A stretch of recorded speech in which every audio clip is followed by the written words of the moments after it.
Okey, cikgu record dah, cikgu mula balik. Okey. Jadi, dalam situasi cemas ataupun kita panggil lawan atau lari. Okey, dalam situasi cemas sama ada awak nak lawan ataupun awak nak lari ni, hipotalamus dia akan hantar impuls secara terus ke medula adrenal dan merangsang sel medula adrenal untuk merembeskan adrenalina dan noradrenalina. Okay, jadi kita dah belajar lah sebelum ni. Kelenjar adrenal kita tu, hormon yang dia rembeskan adalah adrenalina. Okay, dan satu lagi hormon yang kelenjar adrenal kita akan rembeskan adalah noradrenalina ni. Okay, jadi apabila dalam situasi cemas, okay, adrenalina dan noradrenalina ni dihasilkan, dua beradik lah ni nama serupa. Okay, jadi apabila dia dirembeskan, okey, kedua-dua hormon ni dirembeskan, dia akan menghasilkan gerak balas. Okey, bila badan kita ada dua hormon ni, dia akan menghasilkan gerak balas yang diperlukan. Okey, semasa situasi lawan atau lari ni. Ni. Kita tengok apa gerak balas yang badan kita akan hasilkan kalau dua hormon ni dirembeskan. Okey. Dia akan meningkatkan kadar denyutan jantung. Okey, dia akan meningkatkan kadar denyutan jantung. Jantung awak akan berdenyut dengan lebih cepat. Okey, dan dia juga akan meningkatkan kadar pernafasan. Okey, awak akan bernafas dengan lebih laju. Okey, dia juga akan meningkatkan tekanan darah. Okey, seterusnya dia akan meningkatkan aras glukosa darah. Dan last kali dia akan meningkatkan aktiviti metabolisme darah, aktiviti metabolisme badan.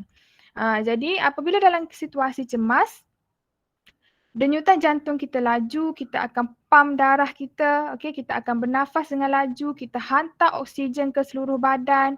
Okay, jadi anggota badan kita ni bila dia terima oksigen, okay, dia berterima darah, dia akan berfungsi dengan lebih efisien lah, dengan lebih peka. Aras glukosa darah pun tinggi. Jadi apabila kita ada cukup glukosa, cukup gula dalam darah, kita pun akan jadi lebih bertenaga. Bila awak nampak anjing, okey, awak nampak anjing dalam situasi cemas ni, okey, adrenalina dan noradrenalina dua beradik ni dirembeskan. Okey, tiba-tiba awak boleh lari dengan laju. Sebab awak ada cukup oksigen, awak ada cukup glukosa dalam darah awak. Sebelum ni tak pernah-pernah pun lari laju, tapi bila dalam situasi cemas, situasi lawan atau lari ni tiba-tiba boleh lari laju. Sebab ada dua jenis hormon ni yang menghasilkan gerak balas yang sebegini. Okey. Okey, ada soalan? Tak ada. Okey.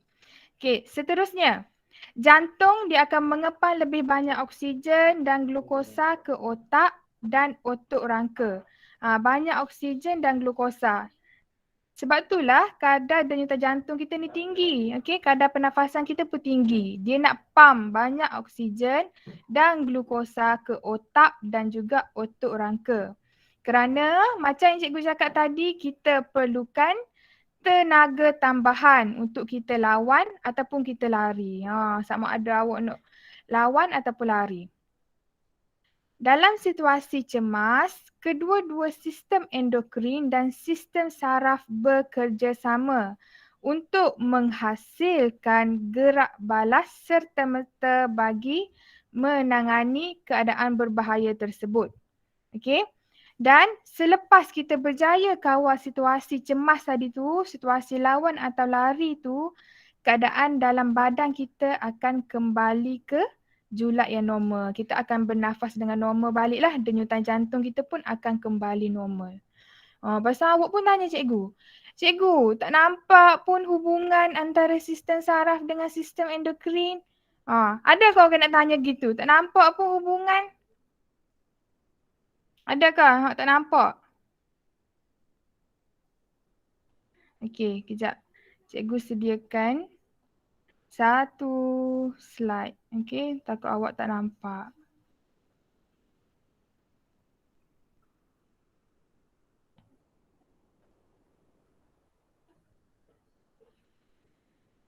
Okey, nampak tak ni? Slide cikgu ni, word cikgu ni. Nampak? Okey. Okey, jadi dalam situasi cemas, contohnya awak nampaklah ada orang lelaki ni sedang lari ni ke arah awak ni. Oh, macam nak colik awak je, macam nak membahayakan awak je, okey. Jadi yang pertama sekali, siapa yang nampak? Okey, mata kita. Mata kita tu dia ada reseptor deria. Reseptor deria ni kita belajar masa kita belajar mengenai sistem apa? Sistem saraf ke sistem endokrin? Saraf. Kita belajar sistem deria, reseptor deria ni dalam sistem saraf. Okey, jadi dekat sini ni sistem saraf. Okey, reseptor deria ni dia akan mengesan rangsangan. Sebelum tu, okey, kita ada neuron. Ingat lagi tak neuron ada berapa? Neuron deria, Neuron motor, neuron ganti. okey. Baguslah tu. Okey, cikgu nampak perkataan deria ni, jadi kita kaitkan dulu. Kita ada neuron deria, neuron motor, neuron geganti. Kita ada 3. Okey, jadi pertama sekali bila awak nampak, okey, situasi cemas ni ada orang nak colik awak contohnya. Okey, mata awak akan tengok dulu reseptor deria. Okey, deria penglihatan tu dia kesan rangsangan tu. Okey, lepas dia kesan rangsangan, okey, dia akan mencetuskan impas saraf. Yang ni yang bahagian sistem saraf. Okey, jadi impas saraf tu dia akan hantar maklumat tu ke hipotalamus. Hipotalamus ni terletak dekat mana? Dekat tangan ke? Dekat kaki ke? Dekat mana? Hipotalamus dekat mana kelas? Otak. Betul Fatul Muin. Okey, hipotalamus ni terletak dekat otak. Okey. Jadi dekat sini pun masih lagi sistem saraf. Okey, impas saraf ni dihantar ke hipotalamus di otak.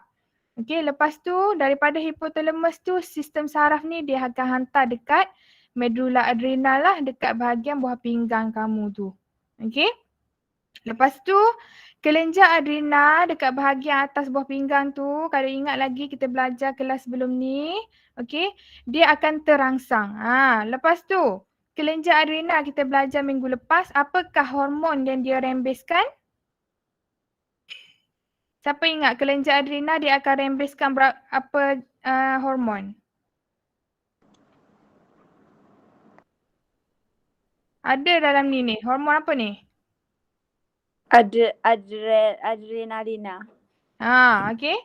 Betul. Dia akan merembeskan adrenalina dan satu lagi noradrenalina. Dua beradik ni. Okey. Jadi impas saraf tu dia akan hantar ke medula adrenal menyebabkan kelenjar adrenal kita merembeskan hormon.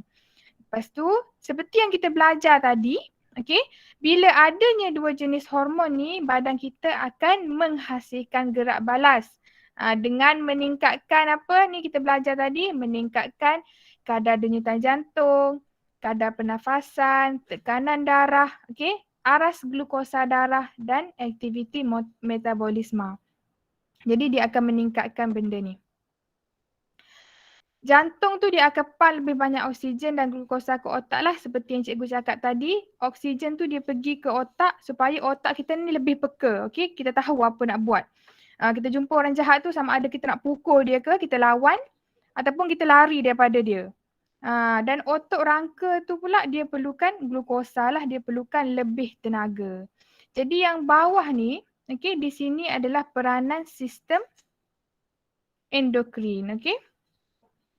Atas ni sistem saraf yang tengok dan hantar maklumat. Jadi awak nampaklah, okey, situasi cemas ni, lawan atau lari ni dia berkait antara sistem saraf dan sistem endokrin.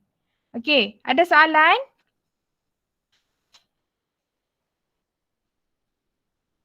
Ada? Okey, nak tanya apa tu? Cikgu, kalau dia cacat duduk atas kursi maksud kau pernah macam dalam musuh datang ke apa ke? Maksud dia bertindak, dia bergerak balas kan? Mungkin dia akan nepik, akan jerit panggil orang. Belum ni Mungkin sorok. tiba-tiba bangun betul lagi tak ada je. Oh, tak ada lah tiba-tiba sebelum ni tak boleh jalan, tiba-tiba boleh jalan. Pelik lah tu, okey.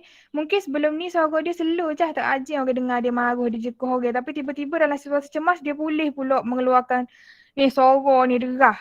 Biar orang dengar. Tak ada lah tiba-tiba kalau tak ada kaki, tiba-tiba boleh jalan pula orang yang tak ada kaki tu. Tak ada. Okey, beh. Okey. Jadi orang lain ada lagi soalan nak tanya? Okey, kalau ada soalan boleh tanya. Okey, itu yang kita tengok hubungan, okey, penglibatan antara sistem saraf dengan sistem endokrin. Jadi kita dah belajar banyak minggu dah mengenai sistem saraf dan sistem endokrin ni. Jadi yang last kali dalam subtopik ni, kita akan tengok ni persamaan dan perbezaan antara sistem saraf dan sistem endokrin. Kalau awak faham apa yang kita dah belajar sebelum ni tak jadi masalah lah. Okey, kalau soalan tanya apakah persamaan dan perbezaan, awak akan boleh jawab. Kalau awak faham dah bab ni. Okey. Tapi kita tengok juga. Okey, kita akan tengok apa yang sama dan apa yang beza. Kita tengok yang sama dulu. Yang kat tengah ni warna biru ni persamaan. Okey, persamaan yang pertama antara sistem saraf dan sistem endokrin, dia mempunyai tisu atau organ sasaran. Dia ada organ yang dia perlu tuju. Contohnya macam sistem endokrin ni, kita ada contoh oksitosin. Oksitosin kat mana organ sasaran? Siapa ingat? Siapa ingat oksitosin, hormon oksitosin, organ sasaran dia nak pergi ke mana? Otot uterus. Lagi satu lagi? Kelenjar susu. Dia ada organ sasaran dia. Okey. Antidiuresis dia ada organ sasaran juga. Dia nak pergi ke tubul ginjal, dia nak pergi ke buah pinggang. Okey, sama juga dengan sistem saraf. Okey, apabila awak nampak cahaya rangsangan, okey, tangan awak tu akan tutup mata. Organ sasaran dia adalah dia nak pergi ke tangan awak. Okey, dua-dua ni dia ada organ ataupun tisu sasaran dia. Okey, itu persamaan yang pertama. Okey, persamaan yang kedua, dia akan menghasilkan gerak balas terhadap sesuatu rangsangan. Gerak balas ni dia berlaku disebabkan ada rangsangan. Tak ada saja-saja dia berlaku. Macam cikgu bagi contoh tadi, rangsangan tu terhadap cahaya kita tutup mata. Ataupun kalau dalam sistem endokrin kita, cikgu bagi contoh hari tu 9 bulan ibu mengandung. Dah cukup 9 bulan jadi oksitosin dirembeskan. Okey, jadi gerak balas yang berlaku tu dia ada disebabkan adanya rangsangan. Itu yang sama. Okey. Dan persamaan yang ketiga yang dia bagi dekat sini, okey, sistem saraf dengan sistem endokrin ni dia berfungsi untuk menyelaraskan segala aktiviti badan. Okey, dia nak mengekalkan badan dalam keadaan yang normal lah. Okey, dia nak mengekalkan homeostasis badan. Okey, itu tiga yang sama. Okey, seterusnya kita tengok apa pula yang beza antara sistem saraf dengan sistem endokrin ni. Okey, kita tengok sistem saraf dia bagi dekat sini tempoh kesan adalah singkat. Sekejap, dia cepat berlaku. Okey, awak nampak cahaya, tangan awak terus tutup mata. Okey, ataupun bila orang cubit awak, awak terus pergi cubit balik orang tu ataupun awak terus menjerit. Okey, tempoh kesan dia tu singkat, cepat. Okey, tapi untuk sistem endokrin, kesan dia adalah lama. Okey, dia ambil masa untuk hormon tu dirembeskan. Itu perbezaan yang pertama. Yang kedua, kalau sistem saraf ni, dia terdiri daripada rangkaian berjuta-juta sel neuron. Tadi Azrina dah kata, kita ada neuron deria, neuron keganti dan juga neuron motor. Jadi sistem saraf ni dia terdiri daripada berjuta-juta sel neuron ni lah. Okey. Tapi kalau sistem endokrin, dia tak ada neuron, dia ada apa ni? Dia tulis apa ni? Siapa nak baca ni? Terdiri daripada? Kelenjar endokrin tanpa duktus. Okey, tu beza dia. Kalau sistem saraf, dia sel neuron. Kalau sistem endokrin, dia kelenjar endokrin yang tidak berduktus. Okey. Dan perbezaan yang seterusnya, kalau sistem saraf ni, utusan ataupun maklumat ni, dia dihantar dalam bentuk impuls elektrik. Okey, impuls saraf kita tu dalam bentuk impuls elektrik melalui apa? Melalui neuron. Okey, kalau sistem endokrin, okey, utusan tempur maklumat tu dia diangkut oleh bahan kimia organik. Hormon lah, okey, bahan kimia organik ni hormon. Jadi dia diangkut oleh hormon melalui apa? Okey, dia bukan melalui neuron tetapi dia melalui aliran darah. Okay, kita belajar minggu lepas. Kalau kita nak cek hormon ni dengan cara kita ambil darah. Okay, kita boleh kesan ada hormon dalam darah. Okay, itu perbezaan yang ketiga. Okay, perbezaan yang keempat, sistem saraf ni, okay, gerak balas dia adalah cepat dan serta-merta. Okay, yang sistem endokrin ni gerak balas dia adalah perlahan. Tapi walaupun dia perlahan, dia berpanjangan. Okay, hormon tu selagi dia ada dalam darah, selagi itulah kita akan hasilkan gerak balas. Okay, dan yang terakhir sekali, apa beza dia? Okay, kesan impuls dia menghasilkan gerak balas satu organ. Okay, contoh macam yang kita belajar sentakan lutut tu, okay. Bila doktor ketuk lutut kita dengan tukur kecil tu, kaki kita akan bergerak. Okay, satu organ sahaja. Tak ada doktor ketuk lutut, tiba-tiba tangan, kaki, kepala semua bergerak. Tak ada. Okay, satu organ sahaja, kaki yang bergerak. Tapi untuk sistem endokrin, okay, kesan hormon tu dia menghasilkan gerak balas terhadap beberapa organ lah, lebih daripada satu. Contoh tadi yang cikgu tanya tadi, oksitosin tadi, okay, apabila hormon oksitosin tu dirembeskan, okay, dia akan pergi ke otot uterus, dia akan pergi ke kelenjar susu. Jadi dia lebih daripada satu organ. Okay, faham tak persamaan dan perbezaan sistem saraf dengan sistem endokrin? Faham. Okay, Auni faham. Orang lain faham tak?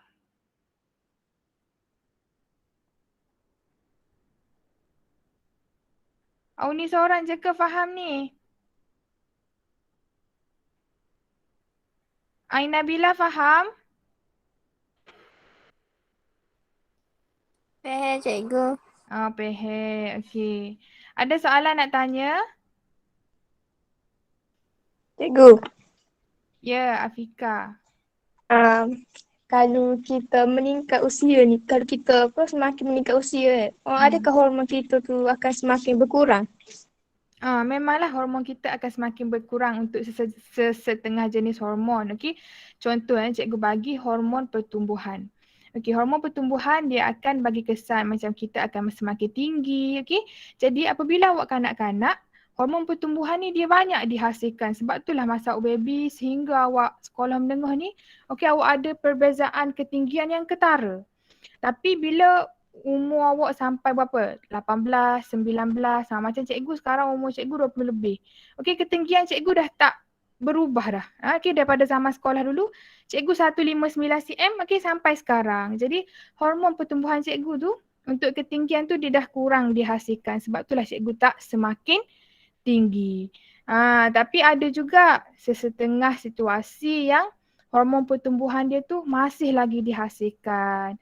Sebab itulah ada kes yang macam gambar yang cikgu tunjuk pada kelas yang lepas tu, okey, dia jadi sangat tinggi. Sebab hormon pertumbuhan dia tu tak berhenti dihasilkan.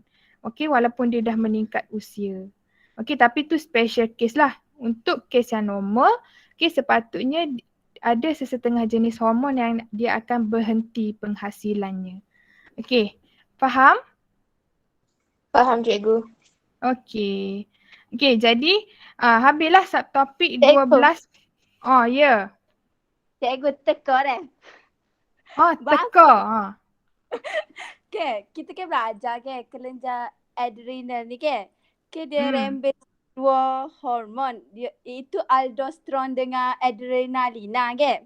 Lepas tu kan, apa saat ni kita belajar pelibatan kedua-dua sistem tu kan. Dia ya merembeskan adrenalina dan noradrenalina tu. Bapanya? Apa tu dia ada nor tu? Yelah, dalam buku awak tu sebelum ni dia oyak adrenalina sahaja. Tapi dia sebenarnya dekat dengan kelenjar adrenal tu dia ada juga 2 jenis hormon, adrenalina dengan noradrenalina tu. Tapi sebelum ni dia bagi tahu yang adrenalina sahaja. Tapi bila awak dah belajar yang seterusnya ni awak tahulah sebenarnya kelenjar adrenal tu juga boleh merembeskan noradrenalina tu adik-beradik dia tu. Maksudnya kelenjar adrenal ni bukan 2 je lah dia hormon dia rembes. Ya, betul. Okey, faham. Betul tak jawapan teka-teki cikgu jawab tu? Betul cikgu, tepat cikgu. Okey. Okey, jadi sambung sikit ni, okey. Sistem endokrin ni dia memainkan peranan utama dalam mengekalkan homeostasis lah macam cikgu bagi tahu tu, okey, mengekalkan badan kita ni dalam keadaan yang normal. Okey. Dan walau bagaimanapun, okey, ada juga berlaku ketidakseimbangan penghasilan hormon. Macam cikgu cakap tadilah ketidakseimbangan hormon, contohnya hormon pertumbuhan dia tu masih lagi dihasilkan sampai dia besar. Okey. Boleh juga berlaku pada sesetengah individu apabila kelenjar endokrin ni dia merembeskan hormon secara berlebihan ataupun tidak mencukupi. Jadi itulah mengenai subtopik 12.6 yang kita belajar hari ni. Okey, jadi kita akan teruskanlah. Okey, satu lagi subtopik iaitu subtopik yang terakhir dalam bab 12 ni, 12.7, okey. Isu kesihatan berkaitan sistem endokrin manusia. Dalam subtopik 12.7 ni, okey, kita akan tengok satu benda je lah, kita akan tengok kesan. Kesan ketidakseimbangan hormon terhadap kesihatan manusia. Kita akan tengok apakah penyakit yang ada kalau berlakunya ketidakseimbangan hormon ni. Okey. Kita tengok dulu penyakit yang pertama. Ni penyakit yang awak semua paling familiar lah. Memang semua dah dengar. Okay. Iaitu diabetes mellitus. Ataupun penyakit kencing manis. Okay. Penyakit diabetes. Okay. Penyakit diabetes mellitus ni dia apa yang berlaku adalah penghasilan hormon dia. Okay. Penghasilan hormon insulin lah. Okay. Hormon insulin tidak mencukupi. Okay. Tidak menghasilkan insulin yang mencukupi ataupun tidak boleh menggunakan insulin yang dihasilkan. Jadi, apabila kita tak boleh nak hasilkan insulin, apa yang terjadi? Siapa ingat insulin ni apa fungsi dia? Insulin ni dia nak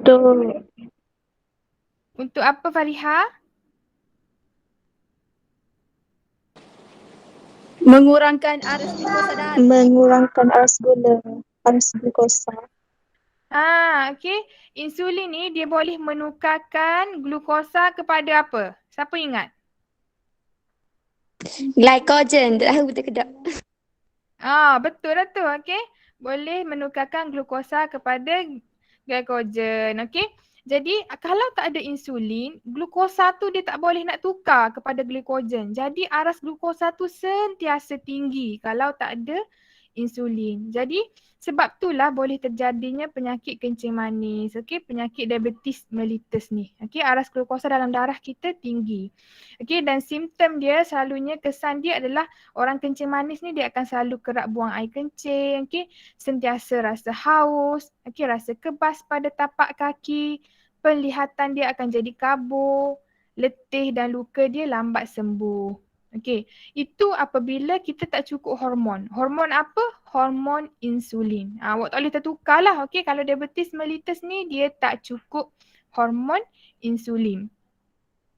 Okey, kalau tak cukup hormon insulin, dia boleh menyebabkan diabetes mellitus tu. Okey, sebaliknya rembesan berlebihan insulin. Kalau insulin ni pula berlebihan, dia boleh menyebabkan hipoglisemia. Okey, iaitu paras glukosa darah yang sangat rendah. Okey, terlebih insulin menyebabkan glukosa darah kita jadi rendah lah sebab glukosa tu dah ditukarkan menjadi glycogen. Seperti yang kawan awak bagi tahu tu.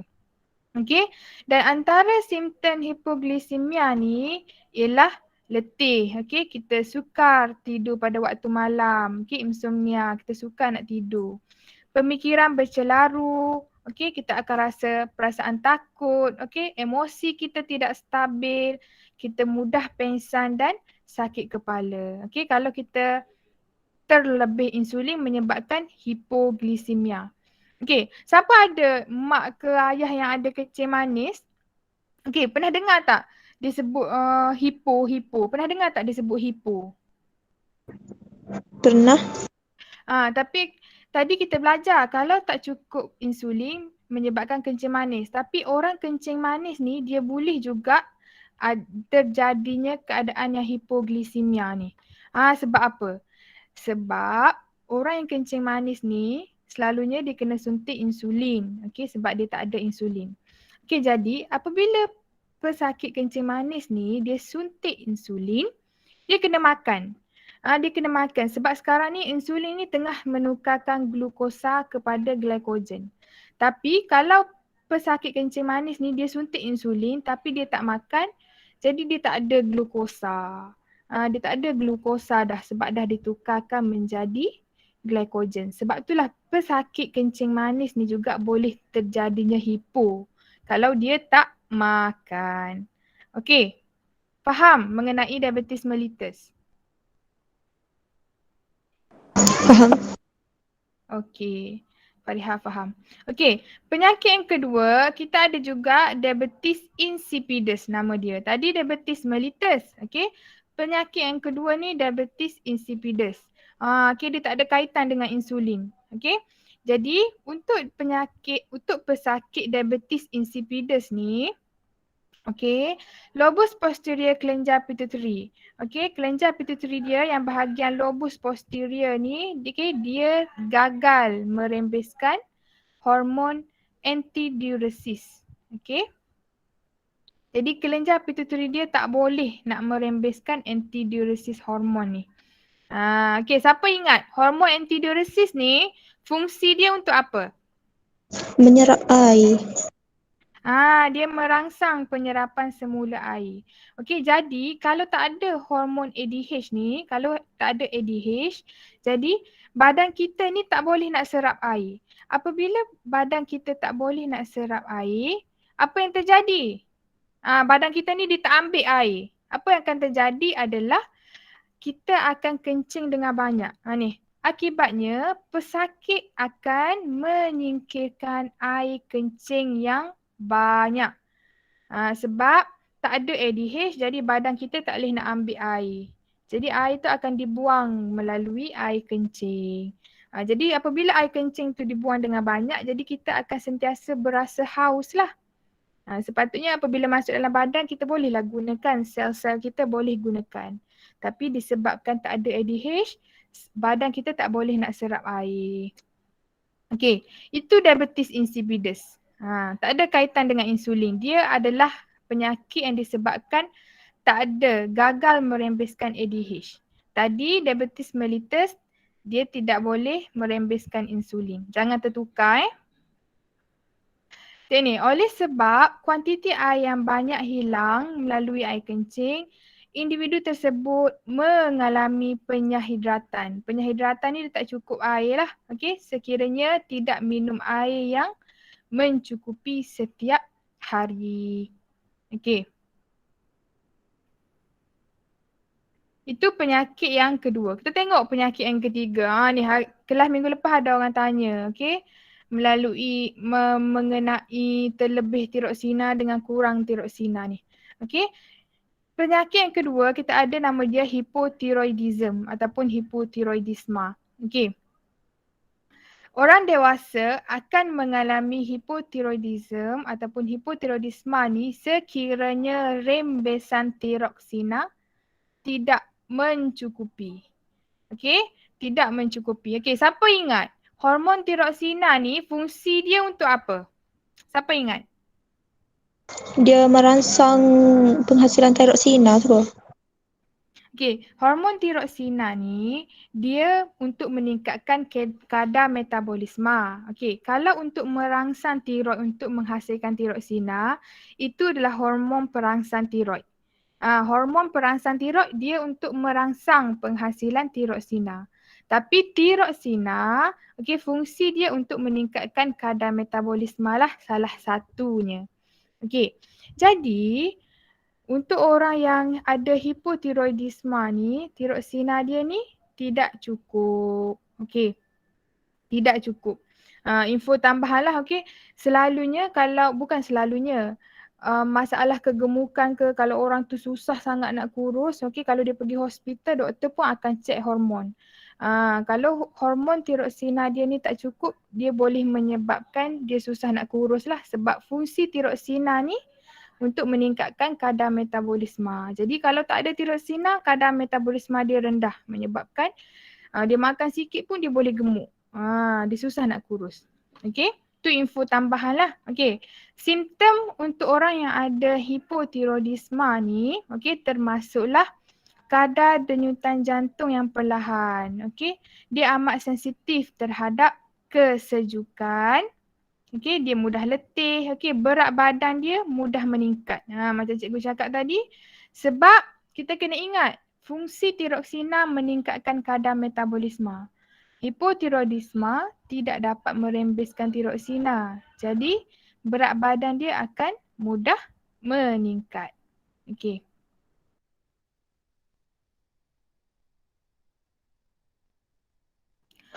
Okey, ada soalan ke nak tanya? Ada? Cikgu. Ya. Azrina dulu. Azrina dulu. Cikgu teka pula deh. Teka. Kecil manis ke? Buat apa kaki jadi buruk lepas tu kena potong? Buat apa kaki jadi buruk? Susah agak tu cikgu nak jawab tu. Kaki jadi buruk kena potong sebab luka dia lambat sembuh lah. Sebab dia ada penyakit kencing manis tu. Glukosa dia tinggi. Luka dia jadi lambat sembuh.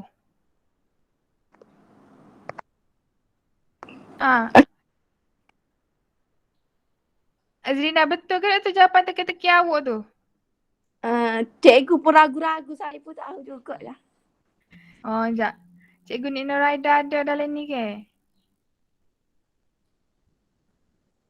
Tak ada dah Cikgu Nik Nuraida. Okey, tak apa. Nanti kalau jawapan cikgu tu yang cikgu bagi tu betul. Tapi hanyalah secara umum sahaja. Okey, betul lah sebab aras glukosa tinggi, luka dia lambat sembuh. Tapi itu secara umum. Okey, kalau awak nak tahu secara lebih detail, tu kena buat kajian dengan lebih mendalam lah. Kena banyakkan membaca. Tapi betul. Bukan salah Rina walaupun cikgu nampak macam ragu-ragu, ya betul. Tapi secara general sahaja. Okey Azrina? Okey. Okey. Siapa tadi? Fariha ke siapa nak tanya? Saya cikgu. Ya. Nak tanya apa tu? Ni saya nak tanya pasal hormon testosteron, estrogen, progesteron tu kan hormon untuk macam hormon untuk sexual karakteristik tu kan?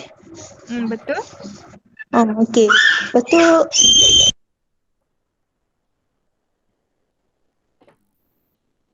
Betul. Gano macam kalau kita makin meningkat usia makin Allah. Okey, tak apa. Sabar, kita tunggu Fariha. Marah Fariha, marah. Tiup adik dia. Okey. Betul. Bagaimana pula dengan ada pipi, ada juga lelaki masih awet muda walaupun usia dia tu banyak dah. Testosteron dia tu macam optimal lah. Okey. Betul. Hormon testosteron. Fariha tengok pipi. Okey, adik dia tengok Azrina. Okey, betul lah tu. Hormon testosteron, progesteron, estrogen tu, okey, apabila kita meningkat usia dia akan kurang dihasilkan. Okey, tapi sebenarnya hormon-hormon ni kita boleh juga consume, kita boleh makan, okey. Macam contoh cikgu bagi orang yang susah nak mengandung. Orang susah nak mengandung jadi selalunya hormon dia ni kurang. Okey, jadi apabila kita nak macam pasangan yang cuba untuk mendapatkan anak, selalunya doktor akan bagi hormon lah, estrogen, pil estrogen contohnya. Jadi apabila dia makan, dia dapat meningkatkan penebalan dinding uterus. Okey, poinnya di sini cikgu nak cakap, okey, kita boleh ambil hormon tu secara luaran. Okey. Walaupun badan kita tak hasilkan lagi, kita boleh juga ambil dia secara luaran. Tapi ada juga orang yang jenis jaga pemakanan. Jadi tubuh badan dia tu sihat. Jadi dia kekal awet muda. Orang tua suruh makan pucuk kayu kan untuk kekalkan awet muda. Okey, sebab badan dia sihat lah. Okey, penuaan dia tu lambat. Cikgu nak tanya lagi soalan. Okey, apa? Okey. Tekor Teka. Okey. Okay, cikgu ya, kalau tiroksina tidak mencukupi atau berkurang, kita makan sikit tapi berat naik berat naik. Lepas tu kalau kita makan banyak tapi berat tak naik, apa nama hormon ke hok berkurang, hok tidak mencukupi daripada kita. Okey. Tarik nafas dulu. Lepas ni kita belajar. Tak habis lagi ya? Tak habis lagi. Okey. Okey, Azrina tanya tu, Azrina tak sabar dah. Okey, jadi cikgu kena teruskan. Okey, jadi ni, kita tengok dulu habiskan hipotiroidisma ni. Okey, ini adalah orang kata simptom lah. Kalau orang ada hipotiroidisma ni, okey, rambut dia kering, kasar, okey, dia kurang rambut, bulu kening dia sedikit, edema, dia bengkak bawah mata ni. Okey, kulit muka dia ni akan kering dan kembung lah. Okey, ini untuk orang yang ada hipotiroidisma. Okey. Jadi untuk menjawab soalan Nazrina tu, kita tengok ni penyakit yang seterusnya iaitu hipertiroidisma. Tadi hypo, hypo. Ini hypo. Yang ni hyper. Okey, kalau hypo dikurang apa? Hormon apa tadi? Hormon apa? Tiroksina. Betul. Dikurang hormon tiroksina. Kalau hyper, dia lebih. Dia lebih hormon tiroksina. Okey. Hypertiroidisma ni merujuk kepada keadaan yang berlaku sekiranya rembesan tiroksina ni terlalu banyak. Dia terlalu banyak. Dia menyebabkan hypertiroidism ataupun hypertiroidisma. Okey, simptom dia termasuklah dia berpeluh secara berlebihan. Okey, sebabnya fungsi tiroksina kita belajar tu dia untuk meningkatkan kadar metabolisme, untuk meningkatkan suhu badan. Jadi apabila tiroksina ni dia lebih, jadi dia akan berpeluh berlebihan lah sebab suhu badan dia meningkat. Dia tidak tahan panas. Okey, dan dia kerap buang air besar. Okey, dia ada rasa takut, dia berdebar kan ni. Tengok ni, kadar denyutan jantung cepat. Okey, dia mudah kehilangan berat badan sebabnya terlebih tiroksina. Jadi kadar metabolisme dia sangat tinggi. Okey, pasal kata, syukurlah cikgu orang ada hypotiroidisma ni, kurus langsing lah cikgu. Okey, kalau kurus memang seronok tapi sekarang ni kita bercerita mengenai penyakit. Okey, mengenai penyakit. Dia bukan kurus sahaja, dia ada simptom lain lagi yang menyebabkan ketidakselesaan. Tengok ni, awak kerap berpeluh. Seronok ke duduk sekolah basah habis baju kerap berpeluh, okey? Kerap buang air besar. Kejap-kejap dalam kelas ni tak ada habis cikgu mengajar ni pergi toilet, okey? Tak selesa lah walaupun bab kurus tu suka. Tapi dia ada masalah lain yang menyebabkan ketidakselesaan. Dan kadang-kadang kelenjar tiroid ni, yang merembeskan tiroksina adalah kelenjar tiroid. Okey, kelenjar tiroid ni dia akan membesar. Di bahagian leher orang yang ada hypertiroidisma ni, kelenjar tiroid dia akan membesar 2 hingga 3 kali lebih besar daripada saiz asal. Tengok ni gambar ni. Okey, gambar ni kelenjar tiroid dia membengkak. Jadi soalan cikgu, awak nak ke kurus tapi leher awak macam ni? Nak ke tak? Tak say. Tak apalah. Tak oseh lah walaupun kita dengar kurus tu tak oseh sebab dia adalah penyakit sebenarnya. Okey, jadi awak kena ingat kalau kurang tiroksina dia menyebabkan hypo. Okey, tengok ni. Dia menyebabkan hypotiroidisma. Kalau dia terlebih tiroksina dia menyebabkan hypertiroidisma. Okey. Itu disebabkan oleh hormon tiroksina. Okey, kita tengok pula. Ni gambar yang cikgu tunjuk kelas minggu lepas. Yang Azrina kata dia ada perbezaan ketinggian. Okey. Ni gambar cikgu tunjuk minggu lepas. Okey, kita tengok apa masalah sebenarnya dengan orang tu. Okey. Penyakit yang seterusnya ni, isu kesihatan yang seterusnya adalah kegergasian. Okey. Kenapa boleh berlaku kegergasian ni? Disebabkan rembesan hormon pertumbuhan. Okey, GH ni bahasa Inggeris dia growth hormone. Okey, hormon pertumbuhan dia ni secara berlebihan. Okey, secara berlebihan sewaktu usia kanak-kanak menyebabkan kegergasian, iaitu satu keadaan yang dicirikan oleh pemanjangan tulang yang abnormal. Jadi gambar yang cikgu tunjuk minggu lepas tu, okey, hormon pertumbuhan dia ni tetap dikeluarkan walaupun dia dah besar. Walaupun dia dah lebih dah umur 18, 19 tu, hormon pertumbuhan dia masih lagi dikeluarkan. Menyebabkan dia mengalami situasi kegergasian ni. Okey, pemanjangan tulang yang abnormal. Individu tersebut membesar sehingga menjadi sangat tinggi. Okey, menjadi sangat tinggi. Okey. Bila menjadi sangat tinggi ni, tengok ni, dia nak jalan pun dia kena guna tongkat lah, sebab bila tinggi ni badan kita pun susah nak balance, susah nak seimbang. Lepas tu kalau awak Google dekat internet, awak boleh baca lah, dia kata dia susah nak beli baju, nak beli seluar sebab tak normal. Okay, sangat besar dan sangat tinggi. Okay, dia masih hidup lah ni, lelaki ni. Nama dia tu dalam buku teks tu dia ada tulis nama dia tu, Sultan Qasim tu. Sekejap cikgu tunjuk satu video. Sekejap cikgu share.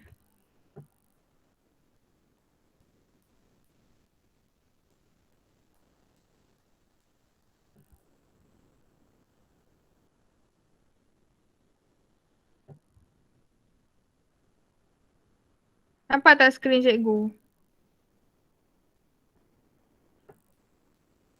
Nampak. Sekejap cikgu buka TikTok ni. Bukan nak main ni. Betul-betul nak tunjuk ke awak dekat TikTok ni.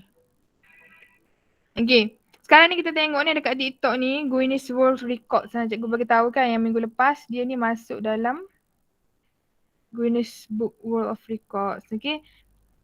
Dia tunjuk yang Sultan Qasim ni dia ada tangan yang paling besar lah. Setakat tahun 2021 ni dia lah orang yang paling besar. Orang yang paling tinggi dalam sejarah. Tengok orang normal dengan tangan dia. Sangat besar. Tu tengok tu. Dia pegang tin Pepsi tu. Kecil je bila dia pegang dengan tangan dia yang sangat besar. Terlebih hormon pembesaran.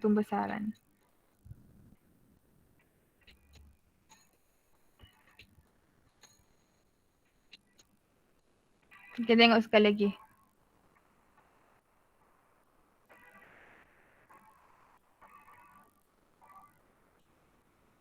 Okey, ni dia bagi tahu. Okey, kenapa boleh terjadinya kegergasian ni? Okey, disebabkan hormon pembesaran dia tu, growth hormone dia tu dirembeskan secara berlebihan. Dan awak kena ingat, okey, hormon pertumbuhan ni siapa yang rembes? Siapa? Kelenjar mana yang rembes kelas hormon pertumbuhan ni? Kita ada banyak kelenjar endokrin. Kelenjar mana yang rembes hormon pertumbuhan? Tu Kelenjar pituitari. Okey, betul. Betul, ada dah tu dalam video cikgu tunjuk tu. Okey, dia dirembeskan oleh kelenjar pituitari. Jadi, kenapa kelenjar pituitari dia ni sentiasa merembeskan hormon pertumbuhan ni? Sebabnya ada tumor. Okey, Sultan Qasim ni dia ada tumor di bahagian kelenjar pituitari dia yang menyebabkan kelenjar pituitari dia ni sentiasa merembeskan hormon pertumbuhan tu. Okey, kita kena ingatlah apabila masalah ni disebabkan oleh sesuatu jenis hormon, kita pun kena flashback. Kita kena ingat balik, hormon ini siapa yang rembes? Siapa yang rembes adalah kelenjar pituitari. Maksudnya, kelenjar pituitari dia tu ada masalah. Okey? Tu di bahagian tu, dia bulat tu, okey, pituitary gland, kelenjar pituitari dia tu.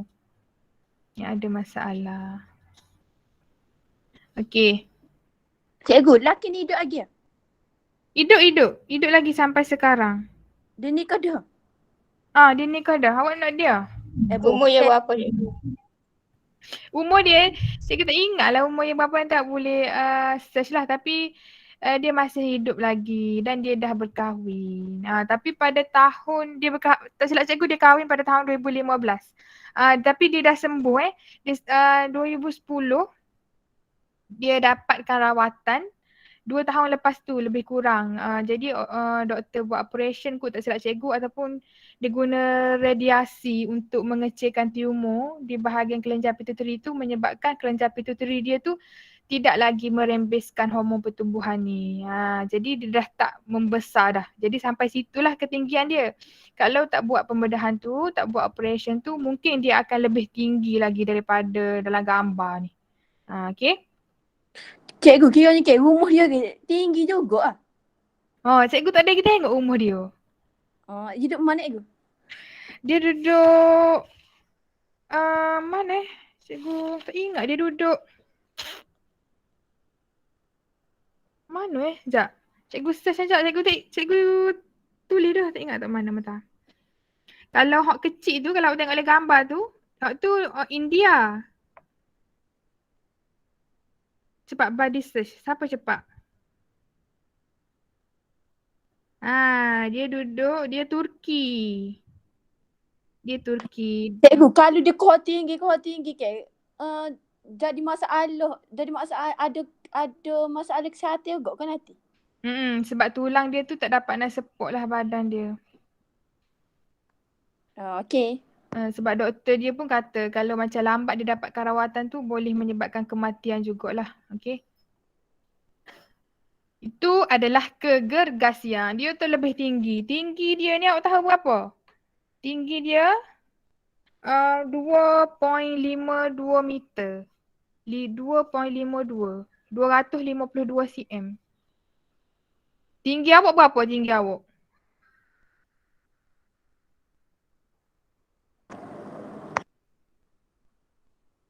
Cikgu tanya tinggi je, bukan tanya berat, tanya tinggi je. Tinggi cikgu berapa? Berapa Afika? Dek, saya tanya, tinggi cikgu berapa? Tinggi cikgu 159. Tinggi cikgu 159 cm, tinggi dia 252 cm. Sangat tinggi lah, okay? Sangat tinggi. Okay, itu adalah kegegasian. Dia terlebih hormon pertumbuhan. Okay, kita tengok pula. Okay, masalah yang seterusnya, yang terakhir ni, masalah kekerdilan. Okay, dia melibatkan hormon pertumbuhan juga. Tapi bezanya, dia adalah kurang. Okay, kekurangan rembesan hormon pertumbuhan. Okay, tadi terlebih menyebabkan kegergasian, ni kurang menyebabkan kekerdilan. Okay, sebab itulah kita ni tak bolehlah melebih-lebih, tak boleh juga kurang. Kita kena normal, kita kena sederhana, kena bersederhana dalam semua perkara. Okay. Jadi, kekurangan rembesan hormon pertumbuhan semasa tempoh pembesaran melambatkan pertumbuhan tulang. Okay, dan mengakibatkan satu keadaan yang disebut kekerdilan. Okay. Organ juga gagal berkembang dan nisbah bahagian badan kekal seperti kanak-kanak. Ni. Kalau dalam gambar ni dia tunjuklah ni Sultan Kosen ni dia berjumpa dengan pakcik ni. Pakcik ni dia ada masalah kekerdilan. Pakcik ni dah mati dah. Dia dah meninggal. Okay, tapi dia hidup lama jugalah sampai dia tua ni. Okay, tapi mungkin orang dulu dia, lagipun dia dekat India, mungkin dia tak dapat rawatan perubatan yang secukupnya. Okay, dia tak sedar akan ini sebenarnya masalah kesihatan. Okay. Tapi tak apalah, dia sihat sehinggalah dia tua tu, dan dia meninggal tu bukan sebab faktor kekerdilan pun. Okey. Itu adalah berapa penyakit? 1, 2, 3, 4, 5, 6. Okey. 6 penyakit ataupun isu kesihatan yang disebabkan oleh ketidakseimbangan hormon. Jadi habislah kita bab 12 ni. Okay, ada 7 subtopik semua. Kita dah berjaya cover. Okay, ada apa-apa soalan nak tanya? Ada. Okey, cikgu. Ya. Azrina dulu. Azrina dulu. Cakap Fariha. Tengok cerita Pepin tu Fariha. Tak apa. Azrina dulu. Cikgu, kalau penyakit kegergasian dengan kekerdilan ni ke, maksudnya nanti keturunan dia berkemungkinan akan jadi gitu ke? Dia selalunya keturunan jugalah sebenarnya kalau kita tengok tapi tak semestinya, tapi ada kemungkinan yang keturunan dia tu akan dapat juga. Tapi tak semestinya. Okey Azina, dia tak semestinya tapi ada kemungkinan. Dia tak semestinya. Okey, confirm dah ni Pani lahir-lahir anak dia akan kerdil. Tak. Tapi kemungkinan untuk anak dia dapat kerdil tu tinggilah berbanding dengan kita orang yang normal ni. Faham? Faham? Okey. Siapa tadi? Fariha nak tanya apa? Cikgu. Hypothyroidisme ni ke disebabkan oleh terlalu banyak taruh sinar. Jadi dalam makanan yang kita makan tu ada juga ke? Macam ada jugalah ke bahan makanan yang boleh merangsang hormon thyroid tu. Ada. Kalau awak ingat, kalau awak belajar masa tingkatan 2 tu, awak ingat tak awak belajar pasal kesihatan manusia? Okey, iodin. Iodin tu dia boleh merawat beguk lah. Jadi sebenarnya kalau kita makan banyak makanan yang mengandungi iodin ataupun seafood tu dia sebenarnya boleh jugalah merangsang tiroid itu. Tapi bukan semudah itu. Bukan yang kata kita makan dia terus boleh merangsang dok juga. Okey. Tapi betul lah iodin tu dia boleh merangsang. Okey. Okey, jadi Ya. Okay, kita ke macam kalau kita kekurangan hormon tu ke, kita boleh cocok ke? Betul. Dia macam cocok sekali ke ataupun dia akan berulang? Maksudnya akan berkali-kali? Berkali-kali lah. Sebab Okay. macam orang ada kencing manis, setiap hari dia kena suntik insulin. Jadi Siapa you mati ya? Betul. Lepas tu ke, ada orang suruh tanya. Dia tanya gini, apa nama kegergasian tu, dia boleh kecil ke? Apa kekerdilan ni dia tak boleh besar ke? Dah. Cikgu rasa yang Pak Cik ni dia tak dapatkan rawatan awal lah. Cikgu rasa kita boleh suntik hormon pertumbuhan. Tapi biasalah sebab Pak Cik ni duduk di India, awak faham-faham lah fasiliti kesihatan di India ni macam mana. Jadi dia tak dapatkan rawatan lah masa dia kecil, masa dia kanak-kanak tu. Mungkin kita boleh je dapatkan hormon tu secara orang kata hormon buatan. Okey.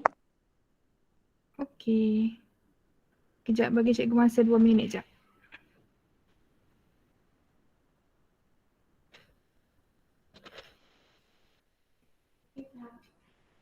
Okey, Mi, bye. Pani.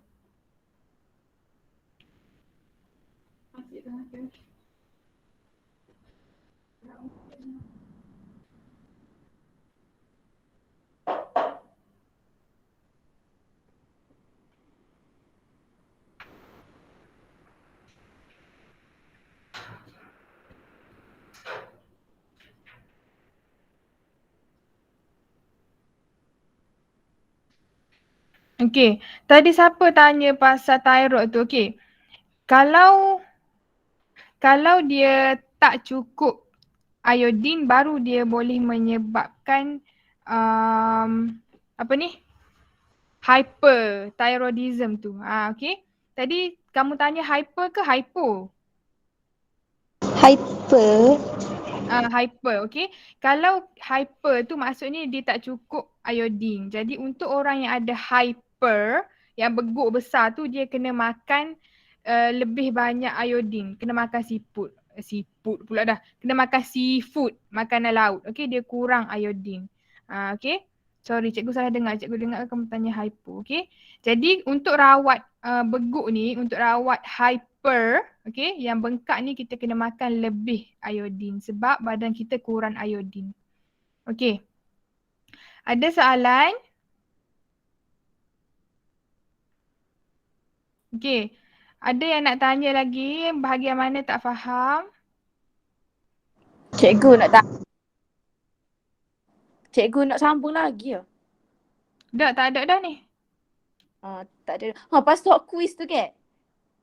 Kuis. Okay, boleh kita bincang pasal kuis. Kenapa tak boleh hantar ke? Bukan. Tak kena tu dia nak buka apa mungkin? Sekejap cikgu buka kat sini.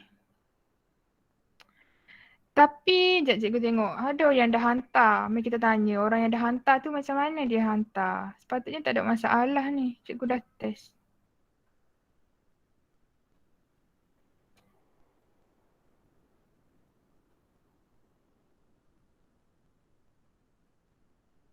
Fariha, Fatumu'in, Khairunisa, Puteri Alia Amaling. Macam mana awak hantar? Dia minta email dengan nama kan? Last kali tu. Yalah tu.